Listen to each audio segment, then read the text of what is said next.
Well, good evening.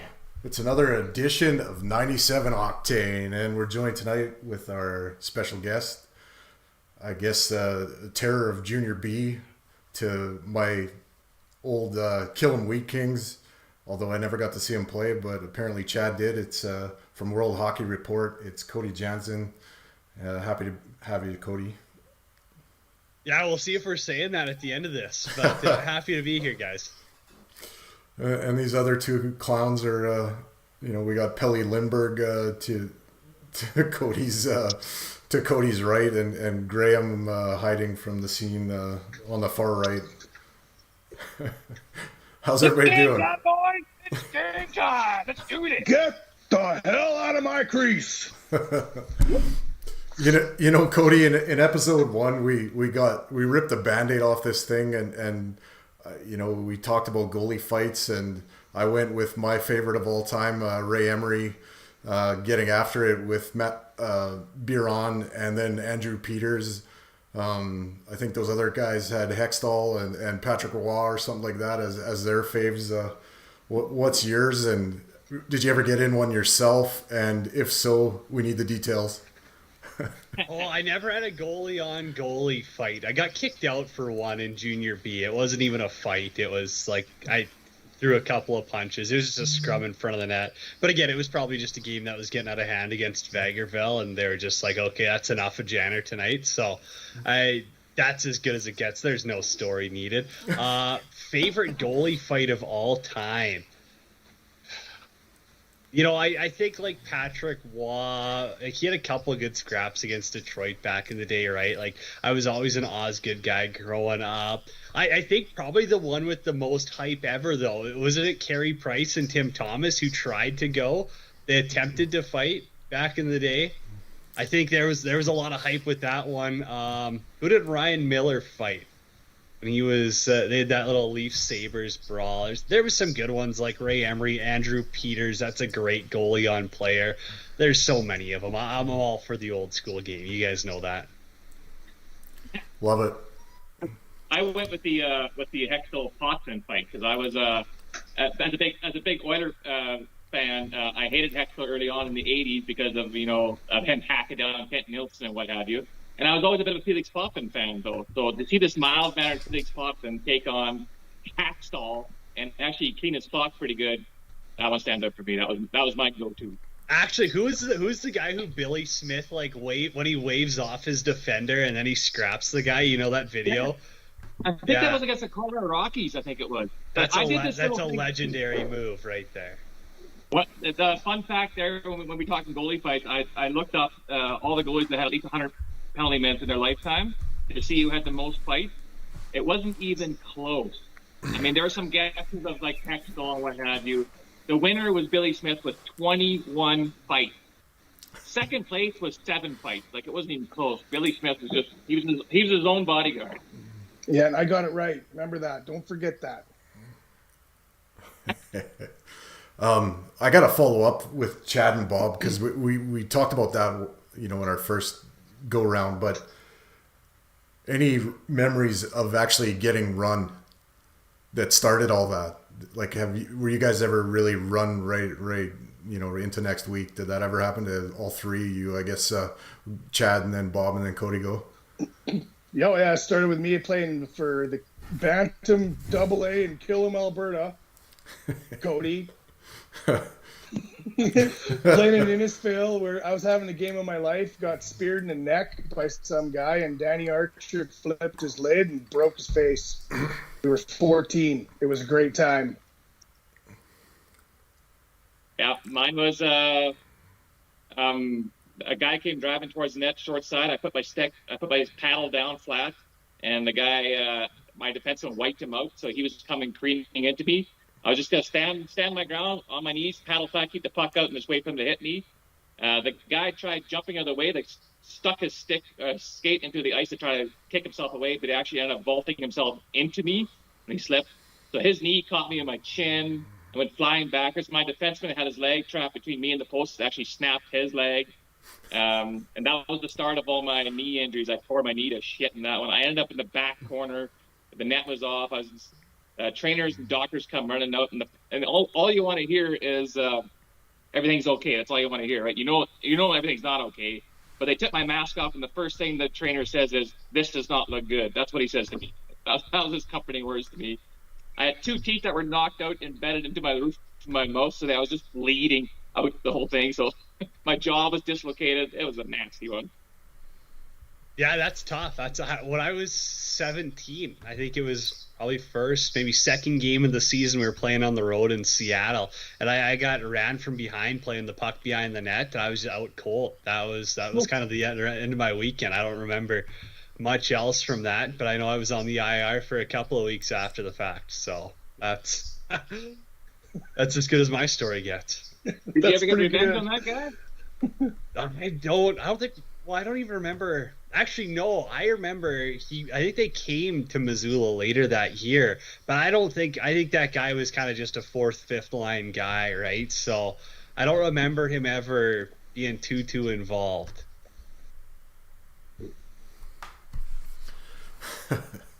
Oh man. How about you, Dirsa? Have you ran a goalie?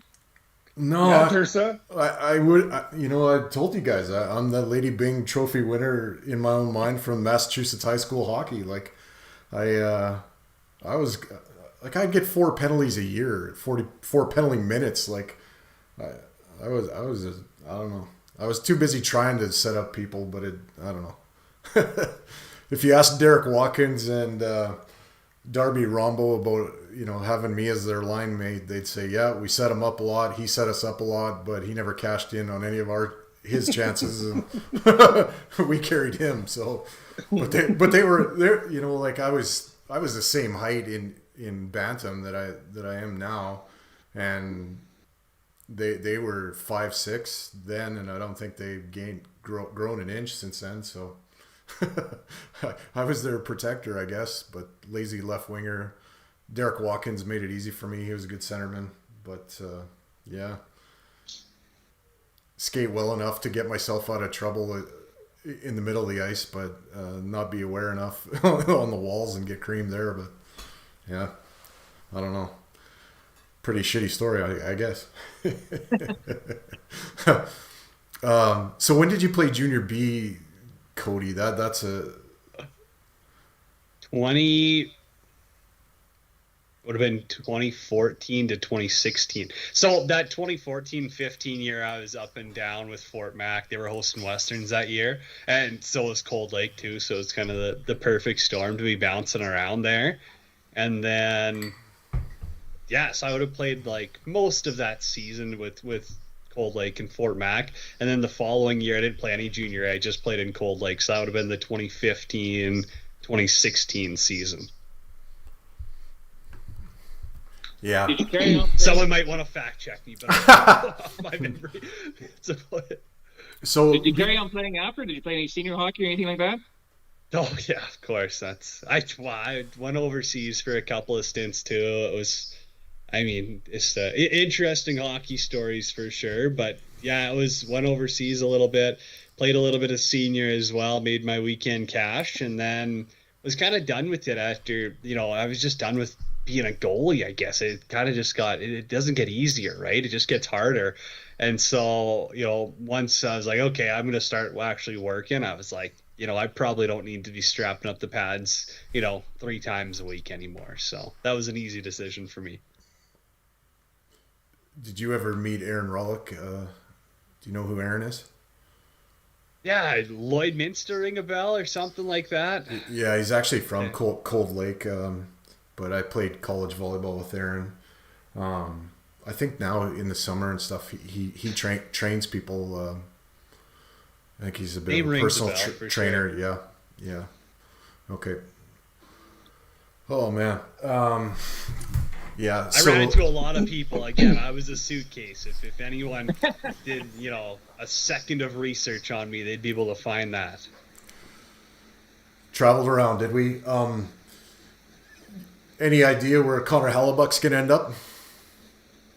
Do I have any idea? I don't have any inside knowledge for you. I wish I did. I wish we could break some news here. I think there's a few teams that really do make sense for him. I guess it kind of just depends on where he's willing. I believe he's got a modified no trade, does he not? Someone smarter than me must know. But again, I think he holds a little bit of the cards in his hands. And so knowing he doesn't want to be in Winnipeg, he probably can choose where he wants to go. I'm sure he would love to go out east. And so I know it sounds crazy and it's kind of off the grid. I was hearing someone talk about it a couple of days ago. And can New Jersey make flexibility for it? Because they can't rely on Vanacek and Schmidt. I don't care what anyone says. That's the least reliable tandem in the playoffs. So can they find room for a Connor Hellebuck? Are they willing to let go the assets that Winnipeg wants? Everything's a variable at this point, but if there's a wild card landing spot that I would like, I think he probably wants to go, be in the Northeast.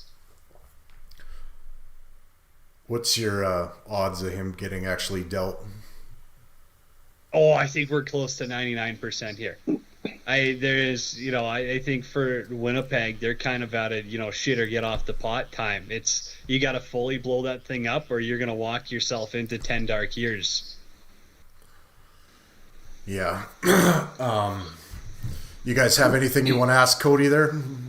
Cody, do you think that... Go ahead, Chad. Do you think that the Edmonton Oilers should fire Dustin Schwartz? Oilers questions are tough ones for me, boys. I don't want to get myself in hot water come tomorrow morning. So here's what I'll say about Schwartz, and I've heard a lot of talk about that as well. I do think that needs to be evaluated. I really do. I think that there's no more rookie errors you can find. He's been around the league long enough. He's been around the team long enough. You need to take a long, hard look at, is he the reason our goaltenders are getting better, or is he the reason our goaltenders are not improving when they're here? Or not playing when they should. Well, I don't think he's making the final call. He's not writing the lineup up on the board. I'm sure there's a little bit of input. I also think that the way Jay Woodcroft's run everything, even through when Jay was coaching in the farm system, Jay was always a very hands-on guy with every little detail. And that's why you see all those line changes, which really threw me for a loop come playoff time. Well, that's why you see some of the different goaltending starting situations where he isn't afraid to ride the hot hand. But as you said, he's also got his guys and he's got his plan in his head. And if that's to keep Jack Campbell on the bench, that's to keep Jack Campbell on the bench. I don't think Dusty Schwartz is really the one pulling any strings there, but I do think that you're fair to question everyone at this point. It's 2 years in a row with Connor McDavid and Leon Draisaitl. You haven't won the Stanley Cup in years where you've gotten better at the deadline. You got to be able to answer those tough questions. And if a goalie coach is going to make the difference with Stuart Skinner, then maybe you do have to consider it. So do you think a guy like Mike Smith, if he was in that position, would have been a little bit more forceful about getting Jack to start after he saved their ass in LA? You mean if Mike was the goalie coach? Yeah. No, I don't. You don't think so? No, I don't. It's a big tree to be barking up. I really feel like there's a big gap in the coaching world. I mean, we're talking about like put it in the office cubicle, like you're going up 5 floors into the CEO's room. You know, I don't think it's as much as a civil conversation of just like, who do you think we should start after morning skate? I think it really comes down to the head coach is going to sleep on it. He's going to have his decision made, you know, before he steps foot in the rink. I thought you were going with like you're speed bagging the CEO to get the start. Like, no, not going that far. And I like you like walking the line of not wanting to answer that and actually really answering it. Well, I don't want to. I would never, you know, say like, oh, this guy doesn't deserve a job. Oh, this guy's terrible at his job, because I'm not in there. I mean, we're not getting coached by Schwartz, right? Like, we're not in the Woodcroft conversations, so I don't want to overstep on any boundaries. But again, I'm still lucky enough to be able to, you know, work in sports media and have those relationships and connections. So I'm always been cautious about what I say when it comes to the Oilers. Well, it's also all part of that new school of goaltending. So when I researched goalie coaches there a little while ago, there's about 26 to 32 teams are all from the new style of goaltending. Their kind of coaches, their connections and their training they've done. Schwartz is a part of that. Now, I think, like, for me, I've coached before, and I've been a goalie coach before on the junior A level and also helped Lethbridge Hurricanes at the training camp one year. This year is the first year I went back and kind of helped out some minor hockey goalies here in the Edmonton area. And I tell you what, we kind of talked about this offline right before we started, but how much the game has changed and the kids have changed. Like, it's a tougher batch to coach because the kids are different. You have to communicate with them differently than when we were playing. Like I responded well to a harsh coach, almost like a John Tortorella kind of coach. Like I kind of needed that kind of drive. That doesn't fly nowadays. You have to sugarcoat everything. So I do think imagine how that is at the NHL level, though. Like when you think about a Dusty Schwartz, like he's only a year and a half removed from dealing with Mikko Koskinen and Mike Smith. To now he's got Stuart Skinner and Jack Campbell, who are completely different personalities, completely different style of goaltenders. So I give a little bit of leeway there, and like that transition's crazy. Like those are as 4 opposite goaltenders as you can find me on a map. So in that regard, I actually think there is a place for Schwartz in that regard, kind of like for the mental side of the game, because our guys have shown a pretty good ability to be able to bounce back after a bad game, and maybe Schwartz played a part in that. I don't like the physical aspect. I don't like the style like Skinner plays, that most of the new goalies play. Like, how many times do we see now where the goalie gets beat between the head and the post because they're down in that RVR position or whatever it's called from inside the face-off circle? Like, you never used to see that back in the day. You just stayed standing to challenge that shooter. Now it's all about angles, it's all about percentages. Before you answer, Cody, Bob, you and I are friends off now. Because I said there's a place for Schwartz? No. Yep. I don't want him training our goalies as the physical part of the game. The mental part of it, you know, there's probably a place for him that way. But if we can find a guy that could do both. Skinner led 2 underneath his foot between his pad and the post. 2, not 1, 2. 2. I'm not fighting you on that. I'm telling you, I don't want him playing. I don't want him working physically with our goalies. I don't mind the mental aspect of it. That's fine. He's mentally not helping them at all. Cody, can I ask you a question? And you probably can't answer it, so you can just say I can't answer it. No. I'll give you an answer to anything. You just might not like it. Yeah. Do you think that the season would have ended differently had they put Campbell in to play Foreskinner after he won the game against LA? Not a chance. No, You don't think so? He wouldn't have got it done against Vegas. Vegas was too good. He wasn't going to outplay Adin Hill. There's not a snowball's chance in hell that was happening the way Vegas was playing. And end of the day, I think it came between the ears of the Oilers where Vegas was right up there. Like it looked like the Oilers were stumped from the get-go. They just lost their mojo. You weren't getting through. You weren't getting the quality chances. And when you were, Vegas got the timely saves. Not to say Jack Campbell couldn't have made some timely saves, because I really think he could have. I mean, I still think over one goal in 6 periods. I mean, his actions. I saw little glimpses of Roley and Campbell's play in the playoffs. Like, he was aggressive. Yeah, that's because it looks so awkward and uncoordinated. He looks at times making saves. But again, I love Jack as much as the next. I just don't think that he would have moved the needle. Maybe they pick up another win or so. I just don't see them beating Vegas in a 7-gamer. Do you remember when they used to say Dominic Hasek looked awkward and weird in net? Well, that's a guy coming from the Iron Curtain to the NHL. That's a little bit of a different time. Just saying, the guy did okay. As long as he stopped the puck, it doesn't matter how good it looks. I don't disagree with you one bit there. I just don't know if I'd have faith in Jack Campbell to do that start to finish full series.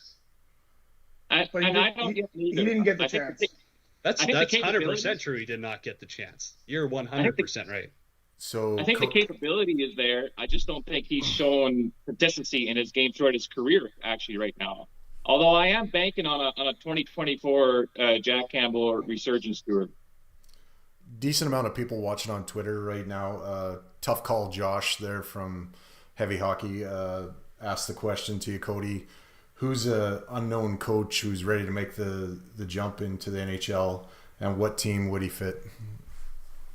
Well, like head coach, I think Mitch Love's the obvious answer, right? Like Calgary, I won't say it lightly, Calgary screwed him out of a job. I think that Mitch Love is, again, he's not an AHL coach of the year by being lucky, right? Like that's a guy who has earned his stripes. He's had success at multiple levels. I think that there is going to be a lot of teams having that conversation with him. I don't know where he really fits right now. Like, I don't think you could just, like, stamp him into a New York Rangers system and you'd see this immediate success. I don't know. And again, it's kind of like, no wonder Patrick Waugh's phone's not ringing off the hook if teams have a chance to get Mitch Love, right? Like, I just don't know what his contract situation's like. Do the Flames have to give him permission? Are they going to mutually part ways for him to even have those conversations? I don't know how that would look in just that next transition. Like, do the Flames want him coaching in the Pacific? Probably not. Like, no. I mean, because what happens if all of a sudden he becomes a Jack Adams winner, right? Like, it's... I don't know. There's a lot that goes into that whole coaching side of things. Thanks for the question, Josh. Oh man, you know what's shitty now is when Twitter scrap Periscope. Now Twitter comments don't really show up on the chat, so I kind of have to monitor that from my phone. But yeah. Anyway, what do you think the Oilers do this summer? Any ideas? Well, I hope they have a couple of conversations with guys that are probably. Bubble guys for even making the team next year, or guys you can free up some space so that you can make additions. I mean, I know the Yamamoto rumors have been going off. I would still say be very cautious with the people on Twitter talking about having sources. That's Mexican tap water trustworthy for a lot of those guys. Like, again, I think that, like, is there a need for the Oilers to clear up cap space? Absolutely, if they want to make their team better. Like, that's a no-brainer. Anyone can throw that out there, and no one's going to disagree. But is it just like, oh, okay, we're going to trade away Yama, we're going to get rid of Fogle, we're going to move Cece, we're going to clear up this cap space, we're bringing in Taves, we're bringing in Connor Brown, we're going to go after Erik Karlsson again, we're going to find another guy, we're going to keep Broberg, we're going to keep Holloway. Like, I don't know. Some of the stuff's a little outrageous, right? I think it comes down to how can you effectively shape your team. And we still saw in the playoffs, there's a weakness at D, and the depth could still be better. So I think those are still two areas you need to address. I don't really see them pushing out someone like Cody Janzen just yet. I still think that his role is a little too valuable to replace at this moment. I could see them parting ways with a Yamo or a Fogel. But again, who are you bringing in to replace them? You know, how are you going to have that depth? Like, you can't just assume Ryan McLeod's going to be this ultimate third line guy next year. Like, you can't just assume things in the NHL. It doesn't work like that. You need to be building a foundation. And so if you're getting rid of an NHL player, albeit a bubble player at that, you still have to find a quality replacement for him. And it's a very weak UFA class. So, you know, Ken's got his work cut out. So you're thinking a big donut is happening this summer and maybe some improvement at the trade deadline. Well, I think that's fair, though, right? Because you've got some of those young guys who you do want to see get bigger roles and opportunities. I want to see where Dylan Holloway fits in. I want to see what Phil Broberg does. I want to see if Vinny Desharnais hit the video sessions over the summer, right? Like, I want to see those guys take the next step before you go and bury them in the lineup because you're going out and buying a bunch of fourth line plugs, right? Like, I totally agree. I think that there's still that leeway of, like, you can't just scrap all development, but you have to, you know, you can't hold on to them forever also. I'm gonna really give you a skill testing question, but who's your Nick Bukestad replacement? How do you strike gold there again and find somebody to do what he did for the price that he did it for? Or is that like a one-off? Yeah, that's a one-off. I think that his price was just too good to be true. Again, I love what Nick brought to the team. I thought that there was so much value there. I don't know. There's very few guys in the league who can do that, right? It's a reason why teams went after him. You know, Glenn Denning was on the market at the deadline too. I think Bukestad was the better player, and he was the more efficient player at the time as well. So I don't think you can just one-for-one replace him unless someone is willing to part ways with a depth centerman. And then in that case, what are you trading them? We all know what their draft stock is this year. It's not that pretty. You don't got that much to move. So you got to be really creative with how you're spending your dollars and draft picks. You guys got what's your take on the penalty kill? What do you see that we need to work on there? Because as good as a power play is, like that's not a Stanley Cup winning penalty kill we got. Chris Russell. Oh, sorry. His question was for what did Chris Russell do? What did Chris Russell do best? He was a goalie. Soap shots. That's again. I'll say that time and time again. Watch Florida and Vegas. I don't have any stats in front of me. I just feel like they block shots 2-1 for every other team. Yeah, right? He was the second goaltender. That's what I feel. The Oilers are still. That's what Dallas was missing too, right? How many goals did Vegas score on Ottinger by just like throwing pucks towards the net, getting traffic there? And if Dallas wasn't blocking them, they're in the back of the net, right? Like I think of there's multiple instances where the Oilers, you know, maybe had chances to throw your body in front of some of those. And, you know, maybe you take the option here or there. I think that hurts. So I don't think, again, I'm not an X's and O's coach. I am sure not smart enough for that. But I just think when I watch games, I think that there are still some missed shot block opportunities. And we've all seen how it plays out in the playoffs, right? Why did Florida go on their run? They put their body on the line. They got beat to shit. But it's what it takes to get to the cup. Yep. You got fan mail here, Cody. Probably somebody you played against. This handle's a hard one, but Herman Trout. If I spit that out right, he says, "Hey, Cody, not a big fan. Glad you aren't on the Legionnaires anymore." Yeah, I mean, hey, it's a tough crowd out there. It's a tough crowd. Herb's a great guy. When did you play for the Legionnaires? My first year of midget or U18 midget. You canceled anyways. You can't get canceled. It's it's 2011. Like the Swift Current Legionnaires were AAA at the time, so was up and down. Fun fact, I mean, everyone likes a great hockey story. So I started out playing AAA that year. They got a kid back from the SJ, so I got sent down. The AA team, both the coaches' kids were goalies. What a situation. Ended up playing midget A for a couple of months. After Christmas, the AAA teams, they were terrible. We finished like 8th spot in the league. Got called back up, had a couple of starts, played good, ended up finishing off the season, played all the playoff games. That was my midget year. I only played 1 year of U18 too, so it's fun, but so we're good memories of the Legion, just getting our asses kicked by the Mintos every year. We're hopping in the DeLorean and going back to the future, and this guy's saying he's not a big fan. I call bullshit there. But. Yeah, there's not a lot of fans after everything we've gone through with World Hockey Report. No, I'm just kidding. Oh, do we have you for about another 20 minutes, Cody? Is that good or? Why not? That's good till 8. Let's roll. All right. You guys have anything you want to quiz Cody on? Well, I want to first say kudos to Cody, because I actually started following World Hockey Report before I even was totally aware of the Heavy Hockey Network. I'm one of those guys, like, as you mentioned before, you got to be careful what you read on Twitter. There's so many of these Mexican tap water things, which I thought was a good analogy. But right off the start, I applaud you, because you're very insightful and you communicate it intelligently. I don't always agree with everything you say, but at least you back up what you say. So kudos to you.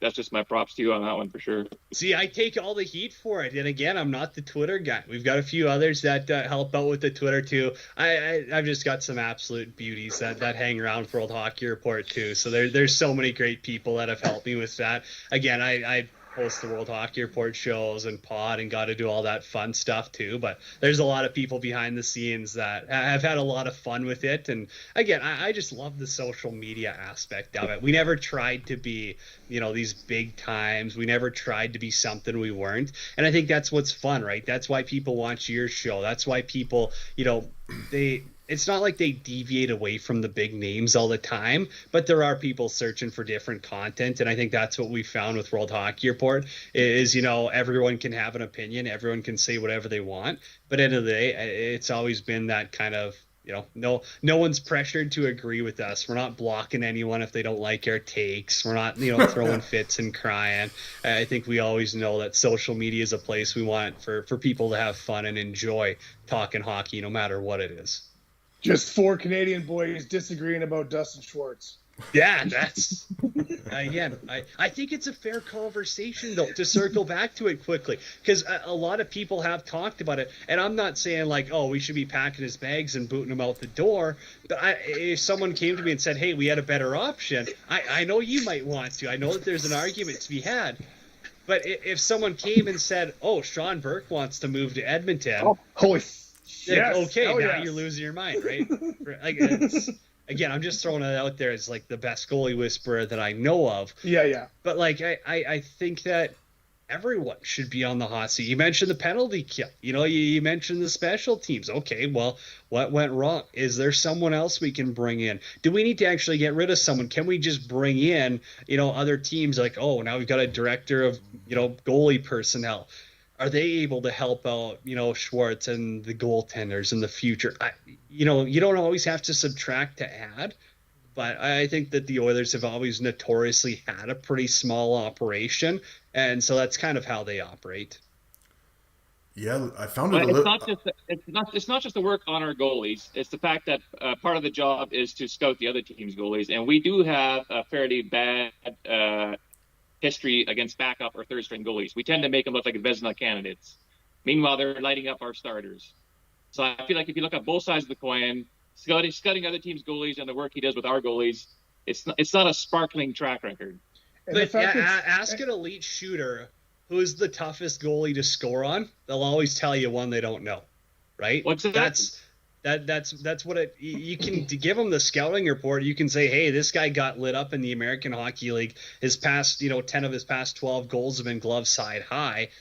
that really doesn't mean a thing if you're not getting the exact same looks that guys in the American League are getting, right? Because the defense, like, the defenders are giving you something different. The systems are totally different.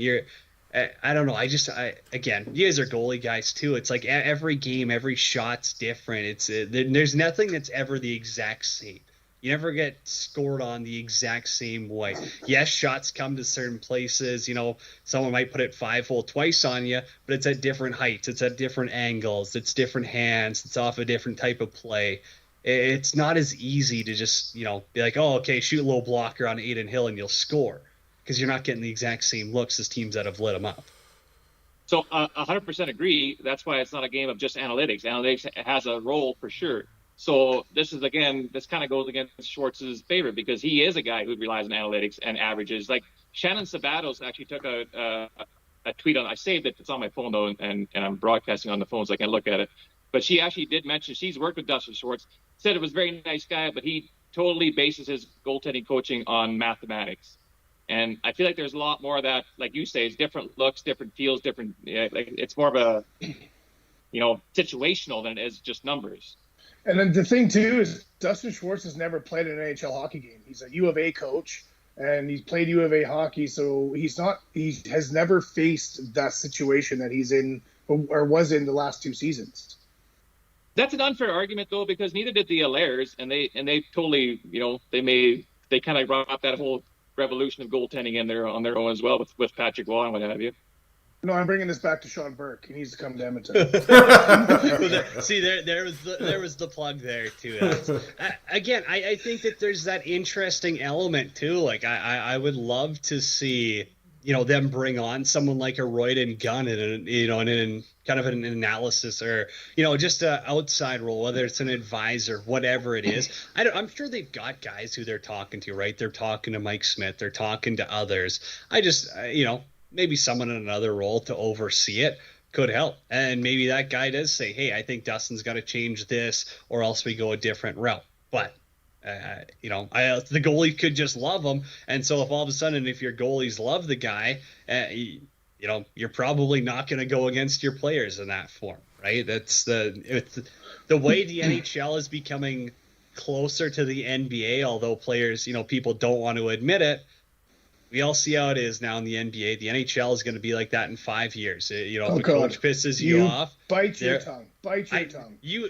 We've seen it at every level. It doesn't matter if it's junior B or it's going to be at the NHL. Guys are going to be sitting out. They're going to be forcing trades. They're just going to be bitching and complaining to the media after games. Yeah. I don't know. I'm not saying like, what the Flames did to Daryl Sutter is not fair, but I think that that's kind of, where it's going to be going is that, I don't like my coach. We get rid of him or I request trades, right? Yeah, and yet my favorite thing Daryl Sutter ever said was he's taking a shit. Yeah, he's a very straightforward guy. That's, great family too, but again, I think his coaching style it doesn't work on kids anymore. No. Not kids. It's guys in their young 20s, right? Why? Because they never grew up with it. They never had it in U18. They never had it in juniors. They were always told they were the best. They were always going to the big fancy brick tournaments. They were always going and playing summer team AAA, told they were awesome. You really don't get that tough love in Viking Alberta anymore. No, and I actually saw that when I was coaching Adam in Grand Prairie when I was doing their spring league in 2007, for crying out loud. It was already starting. Like, you can't discipline these kids because you can't make them do push-ups or else you're a big fat jerk and we don't like you. And it's like, whoa, okay. That's good. Yeah. That's funny because me and Chad both are that Viking Alberta minor hockey kind of youth growing up. I remember we went to, I played my minor hockey in Sedgwick, 10 minutes down the road from Killam, and we would go into Viking for a game, and if you had a short bench, there was this one guy on our team, Claude Jeffcoat, that every time he went on the ice he would get hip checked and go for the helicopter ride and land and get the wind knocked out of him. And we had basically Daryl Sutter's brother as our coach, because he would come and he would sit on the bench and bam, right in the back, knock the wind back into him. Okay, get out there. I mean, that's how we played. Yeah, well, when I played junior or when I played my best hockey was in BC. So I played AAA in Aldergrove, and we would go to Seattle to play, and we would just didn't show up. And at the end of the game, do you think we got on the bus and got all happy and went back to Aldergrove and everything was good? No, we actually skated the center circle until we vomited into a garbage barrel in the middle of the center ice. Like, those days are gone. Where yeah. If you don't want to show effort in the game, you're going to show effort now, and you're going to show it until you can't show it anymore. Those days are just gone. Had a few of those post-midnight bag skates, right? Too. That's, again, been there, they done were that.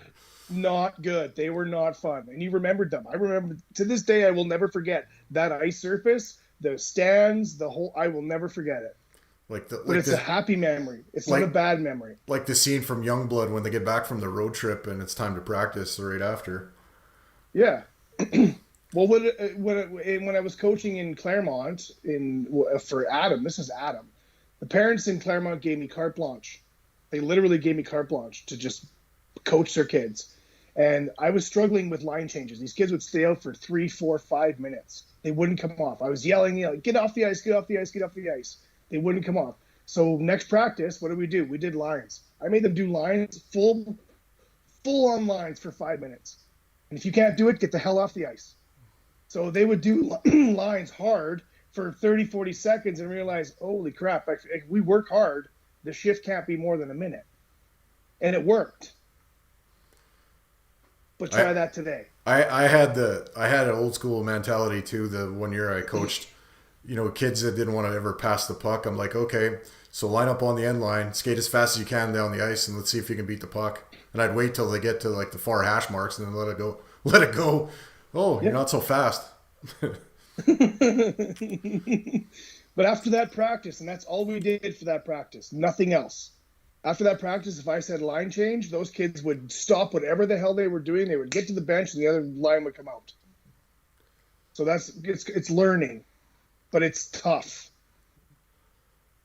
Anything you need. So going back to what you were saying, Cody, about maybe bringing in some more staff or the coaching staff there to help Schwartz or whatever, but whatever it may be. Does that mean I can count on you as my reference when I go to apply? Yeah. You got me. Just throw them our Twitter handle. I'm sure they'll love that. Does it have a blue check mark? No, we're a blue check mark brigade. We don't get along with them. Where'd you play overseas? Oh, Czech Republic. So, a couple of small towns. There's a 1% chance anyone knows them. It was a lot of fun, wasn't it? It was interesting. It was it was different, right? I wanted the experience. I knew a couple of buddies that had gone over there, had a couple of mentors that had gone over there, wanted to see how things were, got the experience, was totally happy to come home after, right? Like it was, I wouldn't change it for anything. I thought it was awesome. But would I want to do it for, 5+ seasons? Absolutely not. Especially, you're at the minor ranks, right? Like I finished off playing junior B. The only reason I got over there was a connection I had made when I was down in Des Moines. It was a fluke injury. So everything fell in my favor and I was able to, leave on short notice. So it was fun. It was fun to get over there. Had a lot of fun while we were over there, but it was, not something I would, say it's a great grind to go over there. And the landscape's changed so much, right? Even, 10 years ago, the minor pro hockey was still a lot more, professional, I guess. There was more money involved versus nowadays where the whole landscape's completely changed. It's just like senior hockey here, right? It's, very similar pay, very similar level. And, we've seen it in senior hockey in Alberta. Lacomb's no more. Innisfil's pretty much done paying guys. Stony Plain's not investing dimes anymore, right? It's changed completely. Well, when my uncle was coaching in Belarus for their national team, and then he was offered a job by China before COVID, he was very clear that their ethic over there is exactly what we are talking about, how it needs to be. Like, Oh, they it's work prison. It's fucking terrible. hard. The practices are the worst, right? Especially as Yeah. a goalie, right? It's, they just skate around and they like do some skating drills. Not happening. Yeah. Like that's But he the loved it, like- last thing you're gonna catch me doing. Yeah, so like my uncle coached Atlanta, the Thrashers when they were still there, and he worked for Dallas as the assistant. And then when he went to Belarus, it was his favorite time coaching. Absolute favorite time coaching. So I remember they went through a stretch in Belarus. They had a bunch of Canadians too. They had that goalie Kevin. Weeks? No, not Weeks. No. Yeah, Lalonde. I don't know. I'm trying to not Lalonde. Yeah. That's the coach. I don't know. Someone could go and look it up and actually do some professional research. They brought over a bunch of Canadians there, and that was prior to my time too, because they had reached out because my grandparents, relatives Eastern Europe, right? So there was all that stuff too, and we don't talk about it nowadays. Different landscapes in the world, but it was one of those times where it was kind of like, hey, if you want to come play, we'll get you a passport, we'll do all this stuff. Yeah, it was. I don't know. The minor hockey circuit, as my cat runs across the screen here, it's changed so much. So it was awesome. Again, if someone hasn't been over to Eastern Europe, I totally say go and do it. I was lucky enough to be young and still a half decent hockey player where I could go over there and it was a nice paid vacation. But like it's such an awesome time. It's something that you'll never see anywhere else, and that's one of the reasons I still tell guys to this day, hey, if you got the chance, go do it. I concur 100%. I played in Slovakia for one season. So same thing. Absolutely, I loved it. It's probably one of my favorite hockey memories. Where'd you play in Slovakia? I played in Poprad, but we played all over Slovakia. So yeah, you can drive across Slovakia in one day. So 100%. There was one other Canadian on the team, and they treated us like gold because it was an Olympic year, 2002. So when Canada won the gold medal, they were all congratulating us like we just won the gold medal. So sounds about right there. They're very into hockey in those countries. One of the first things you notice, I don't know if you noticed this too, but when they boo, they whistle at the top of their lungs. Is that the same thing in Czech? Yeah, no, that's how they always tell the refs they're not happy, right? It's the whistle is a negative connotation for them. But they love their beer. Their food's awesome. And again, I didn't say a single word to a guy on my team all the time. It's again, no one was speaking English in small town out there. They weren't bringing over any other Canadians, so it was just you were on an island, but it was a pretty fun one. That's pretty cool. Anything you need to promote, Cody, or want to promote? Oh no, follow us if you have to at World Hockey RPT. No, if you have to. I mean, follow Heavy Hockey Network. You guys are doing some awesome stuff. It's awesome to see. We've always talked about how the media landscape's changing, and yeah, it's shitty news with the Edmonton media market and 1260, shutting down there the other day. But like, again, they knew the media is changing too. I don't think that Dusty, Gregor, those guys are oblivious. Like, yeah, it sucks they lost their jobs, but they've already been doing streams, podcasts, digital content already. I think it's anyone in their right mind knows that changes were coming. And so it's good to see a lot of them prepared. They're going to land on their feet. You really hope for like the guys who are producing behind the scenes that they can also land on their feet.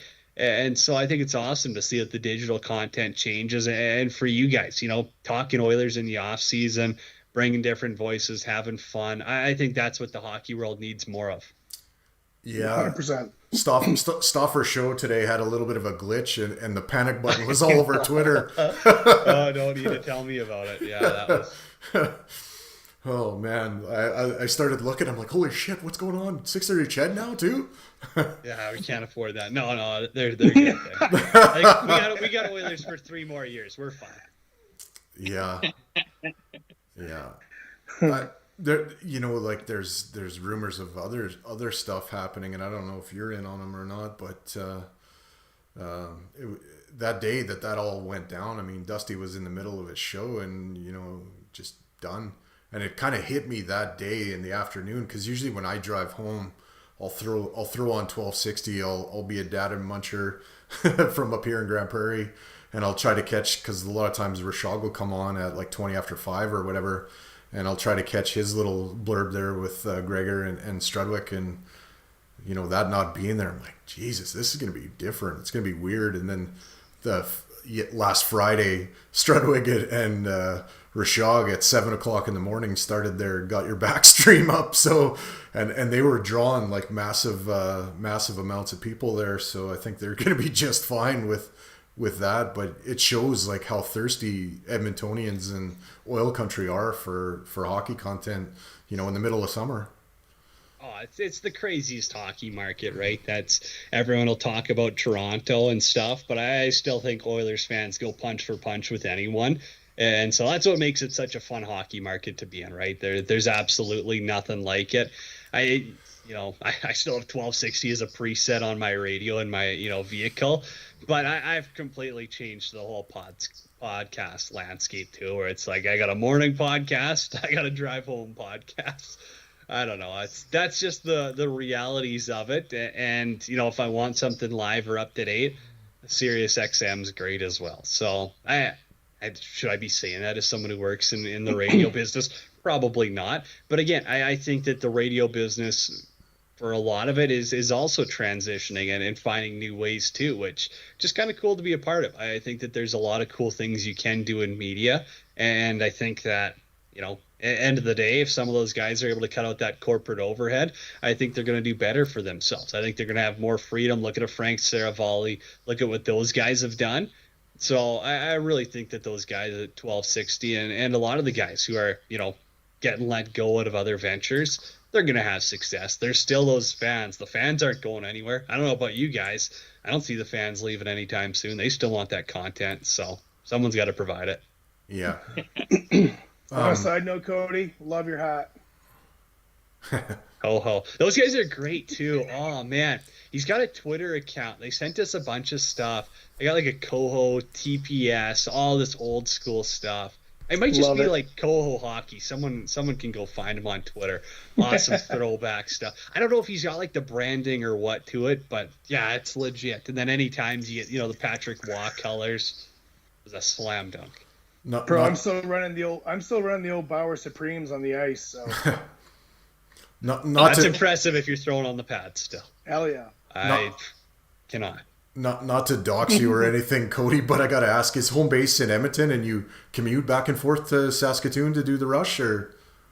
Yeah, so I'm just outside of Edmonton in Fort Sask, and then it's so all the NLLs travel, so it's a lot of air miles, but yeah, it's a lot of travel, Saskatoon and ripping around. So I've gotten used to airport travel. You get used to going on that every weekend, and then and I still get to work in sports radio up in Edmonton, so I get to live the best of both worlds. And doing lacrosse has always been something I've loved. I love the game. I don't know if you guys have really got into it or got to see it too much. It's kind of like a hockey basketball hybrid. It's still got that very old school physical element. It feels really throwback when you watch it, and so I love that.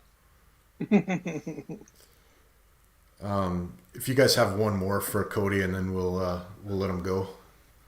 No, I'm good. He did great. I'm so impressed with Cody right now. Pass the report card. There we go. You have a new fan, Cody. I'll take it.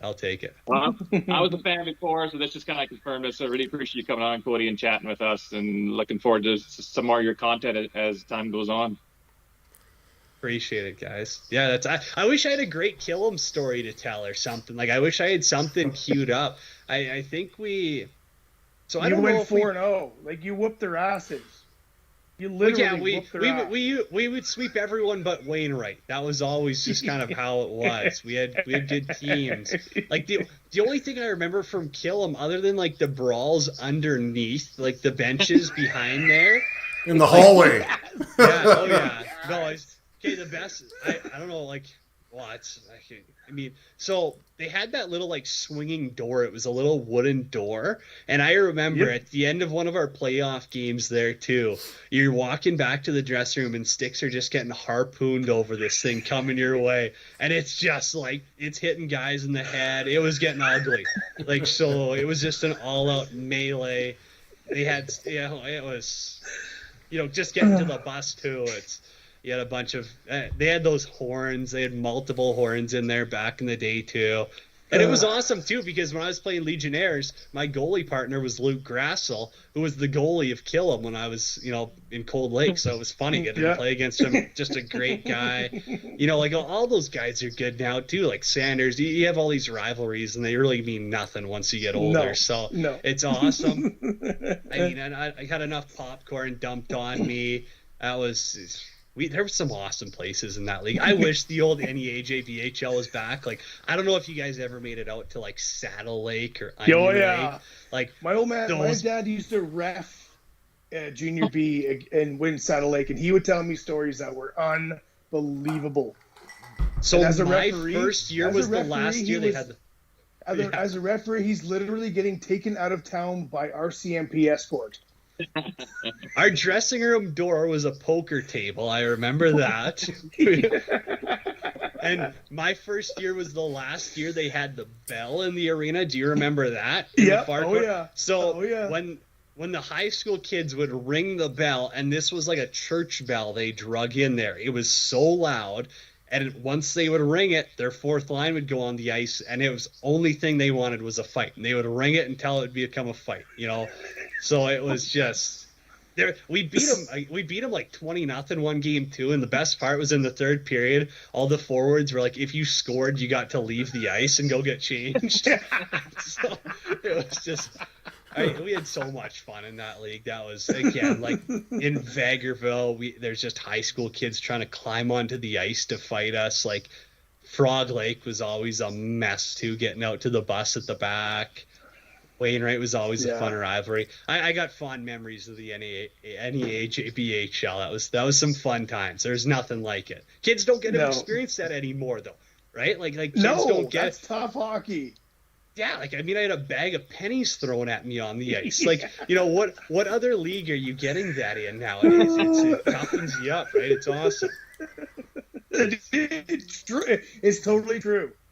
Yeah, because that's what hockey fans should look like, in my opinion. Oh man, we would go to Junior B games. We would drive to Camrose, hit the cold beer store, come back to Killam just wrecked and like angry, and want to watch games and oh man, the scene was just insane. Yeah. Onion Lake, we had a game delayed because the Zamboni driver drove through the boards too. And they patched it up too, and they're like, "It's good to play." We're like, so I didn't stop the puck, and it's right behind the away team net too. So I didn't stop a single puck there. There was a crater behind my net. Like it's just wild scenes. I remember there's too many to go over, but.